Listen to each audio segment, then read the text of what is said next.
আসসালামু আলাইকুম এভরিওয়ান, আশা করি সবাই ভালো আছেন। আমি আজকে আপনাদের তৈরি করে দেখাবো আলু দিয়ে একটি মজাদার স্ন্যাক্স। এই রেসিপিটা খুবই মজা, তাহলে কথা না বাড়িয়ে শুরু করা যাক। এখানে আমি একটি মিক্সিং বলের মধ্যে প্রথমেই ডোটা তৈরি করে নিব। তাই এখানে প্রথমে আমি 1 কাপ আটা দিয়ে দিয়েছি। এখানে আপনারা ময়দাও ইউজ করতে পারেন। এখানে আমি 1.5 কাপের মতো আটা দিয়ে দিয়েছি। এখন এতে দিয়ে দিলাম স্বাদ মতো লবণ। তারপর এখানে দিয়ে দিচ্ছি সাদা তেল, রান্না করা তেল। আপনারা রান্না করার জন্য যে তেলটা ইউজ করবেন। আর এখানে দিয়ে দিলাম অল্প পরিমাণে কালো জিরে। এখন আমি সবগুলো উপকরণ মিশিয়ে নিব। উপর দিয়ে দিয়ে দিলাম ধনিয়া পাতা কুচি। আপনাদের কাছে ধনিয়া পাতা না থাকলে কোনো রকম সমস্যা নেই, আপনারা এটা দিতেও পারেন, নাও দিতে পারেন। পুরোপুরি সুন্দরভাবে মিশিয়ে নিয়েছি। পুরোপুরি সবগুলো উপকরণ মিশিয়ে নেওয়ার পর এখন আমি পানি দিয়ে সুন্দরভাবে ডোটা তৈরি করে নিচ্ছি। দেখতেই পাচ্ছেন এখানে আমি ঠান্ডা পানি ইউজ করেছি। অবশ্যই ডোটা যতটা সুন্দর হবে এই স্ন্যাক্সটা ততটাই মজা হবে। কিছুক্ষণ ধরে এভাবে অল্প অল্প পানি করে পুরোপুরি সুন্দরভাবে ডোটা তৈরি করে নিতে হবে। দেখতেই পাচ্ছেন আমি এভাবে হাত দিয়ে ভালোভাবে মতে ডোটা তৈরি করে নিচ্ছি। এখন আমি একটু পরিমাণে দলা পাকানো হয়ে গিয়েছে, আর উপর দিয়ে আবারও সাদা তেল দিয়ে আমি আবারও ভালোভাবে সুন্দরভাবে সফট একটি ডো তৈরি করে নিব। তাই হাত দিয়ে ভালোভাবে মতে নিচ্ছি। কিছুক্ষণ ধরে এভাবে মতে নিয়েছি। দেখুন পুরোপুরি ডোটা তৈরি হয়ে গিয়েছে, একদম সফট হয়ে গিয়েছে। এভাবে আপনারা পুরোপুরি ডোটা তৈরি করে নেবেন। এখন আমি কিছুক্ষণ ঢাকনা রেখে একটি পাশে রেখে দিব। এখন আমি পুরটা তৈরি করে নিব। এই পুরটা আমি কোনো রকম আলু সিদ্ধ করিনি, কাঁচা আলুকে ভালোভাবে গ্রেট করে ধুয়ে নিয়েছি। দিয়ে দিলাম গাজর কুচি। এখানে আপনারা গাজর কুচিটি স্কিপও করতে পারেন। তারপর এখানে আমি দিয়ে দিচ্ছি পেঁয়াজ কুচি। আমি যে যে উপকরণগুলো ব্যবহার করছি আপনারা এগুলো করে নেবেন। তারপরে দিয়ে দিলাম কাঁচামরিচ কুচি, ধনিয়া পাতা কুচি। এখানে আমি আলু কোনো রকমভাবেই করিনি সিদ্ধ। তারপর দিলাম স্বাদ মতো লবণ, ধনিয়া গুঁড়ো, জিরে গুঁড়ো, এগুলোকে দিয়ে দিয়েছি। তারপরে দিয়ে দিলাম হলুদের গুঁড়ো।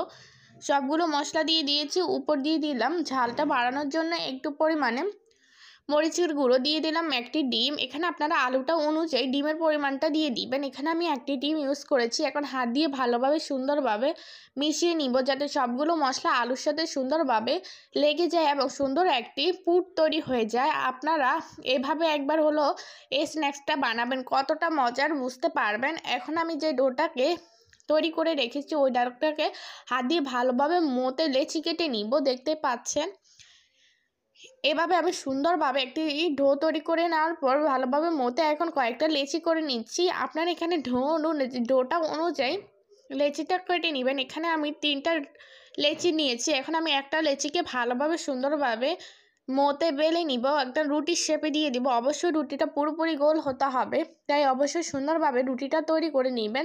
ডোটা ততটা সুন্দর হবে, এতে স্ন্যাক্সটা সুন্দরভাবে তৈরি করা যাবে। উপর দিয়ে আমি আটা ছড়িয়ে দিয়েছি। এখন আমি বেলে নিব। দেখতেই পাচ্ছেন এপিঠ ওপিঠে সুন্দরভাবে আটাটা লাগিয়ে নেওয়ার পর এখন আমি সুন্দরভাবে বেলে নিচ্ছি। দেখুন আমি সুন্দরভাবে বেলে নিচ্ছি। পুরোপুরি রুটিটা গোল করে বেলে নিতে হবে। আর অবশ্যই খেয়াল রাখতে হবে রুটিটা একদমই পাতলা করা যাবে না, একদমই ভারী করে রাখতে হবে না। দেখুন আমি এরকম করে নিয়েছি। এখন আমি একটি চাকুর সাহায্যে লম্বাভাবে সুন্দরভাবে মাঝখানটায় কেটে নিচ্ছি। এখন আমি স্ন্যাক্সগুলো তৈরি করে নিব। দেখতে পাচ্ছেন এখানে আমি দিয়ে দিচ্ছি তৈরি করে রাখা পুরটা। এখানে আপনার পুরের পরিমাণটা একদমই অতিরিক্ত দিবেন না, আবার একদমই কম দিবেন না। এখানে আমি সুন্দরভাবে পুরটাকে একদম সুন্দরভাবে ছড়িয়ে দিয়েছি। আমি এখানে পরিমাণ মতো পুরটা দিয়ে দিয়েছি। এখন আমি স্ন্যাক্সটা তৈরি করে নিব। স্ন্যাক্সটা তৈরি করা একদমই সহজ। আমি একটি এর পাশে দিয়ে পানি লাগিয়ে দিচ্ছি, যাতে আটাটা একটার সাথে অন্যটা লাগালে যেন লেগে থাকে, ছুটে না যায়। এই জন্য আমি পানি লাগিয়ে নিয়েছি। দেখতে পাচ্ছেন এভাবে এখন আমি হাত দিয়ে এটাকে এপিট ওপিট করে লাগিয়ে নিচ্ছি। এখন হাত দিয়ে ভালোভাবে একটু চেপে দিব। দেখতে পাচ্ছেন সুন্দরভাবে ভালো লাগিয়ে নিচ্ছি।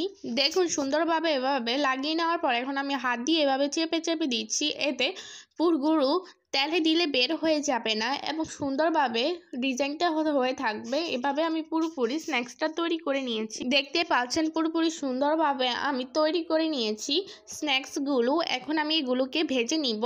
এটা খুবই সহজ বানানো। এখন আমি আগে থেকেই চুলায় তেল বসিয়ে দিয়েছি। অবশ্যই স্ন্যাক্সটা ডুবো তেলে ভাজতে হবে।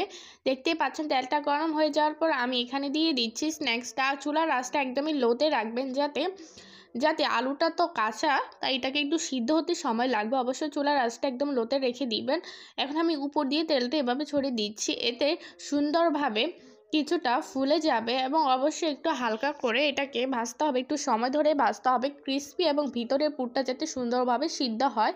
দেখতেই পাচ্ছেন এখন আমি এক পিঠ হয়ে গেলে আমি অপর পিঠ উল্টিয়ে দিব, তা না হলে এটা ভেঙে যেতে পারে। দেখতে পাচ্ছেন আমি একদম সাবধানে সুন্দরভাবে এটাকে তৈরি করে নিচ্ছি, একদম সুন্দরভাবে ভেজে নিতে হবে। আপনাদের যদি রেসিপিটা অবশ্যই ভালো লাগে কমেন্ট বক্সে জানাবেন, আর আমার চ্যানেলে নতুন হলে অবশ্যই চ্যানেলটা সাবস্ক্রাইব করে পাশে থাকা বেল আইকনটি ক্লিক করে দিবেন। দেখতে পাচ্ছেন এই কালার চলে এসেছে, অবশ্যই আরেকটু কালার করবেন, অতিরিক্ত কালার করার দরকার নেই। দেখতেই পাচ্ছেন আপনারা একটু উপর দিয়ে কালার ছড়িয়ে পড়েছে।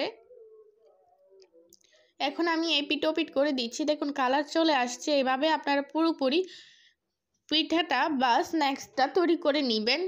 আপনাদের কী রকম রেসিপি দরকার অবশ্যই কমেন্ট বক্সে জানাবেন, আমি অবশ্যই আপনাদের তৈরি করে দেখাবো। দেখতে পাচ্ছেন এভাবে চেপে পুরোপুরি স্ন্যাক্সটা হয়ে গিয়েছে। এখন আমি তুলে নিলাম, এখন আমি পরিবেশন করলাম। দেখুন স্ন্যাক্সগুলো দেখতে কতটা লোভনীয় লাগছে, মাশাআল্লাহ খেতে খুবই মজা হয়েছে। জাস্ট একবার হলো আপনারা বাসায় ট্রাই করবেন, কতটা মজা তা বুঝতে পারবেন। যদি রেসিপিটা ভালো লাগে অবশ্যই চ্যানেলটা সাবস্ক্রাইব করবেন। এখন আমি একটি স্ন্যাক্স আপনাদের ভেঙে দেখাবো, ভিতরটা কেমন হয়েছে জাস্ট একবার হলে বুঝতে পারবেন। এখন আমি আপনাদের ভেঙে দেখাচ্ছি কতটা ক্রিস্পি হয়েছে। দেখতেই পাচ্ছেন আমি ভেঙে দেখানোর সময় দেখছেন ভিতরটা কতটা সফট হয়েছে, একদম শুদ্ধ হয়ে গিয়েছে, দেখতেই বোঝা যাচ্ছে। যদি আপনাদের কাছে রেসিপিটা ভালো লাগে অবশ্যই চ্যানেলটা সাবস্ক্রাইব করবেন, পাশে থাকে বেল আইকনটি ক্লিক করে রাখবেন নিত্য নতুন রেসিপি পেতে।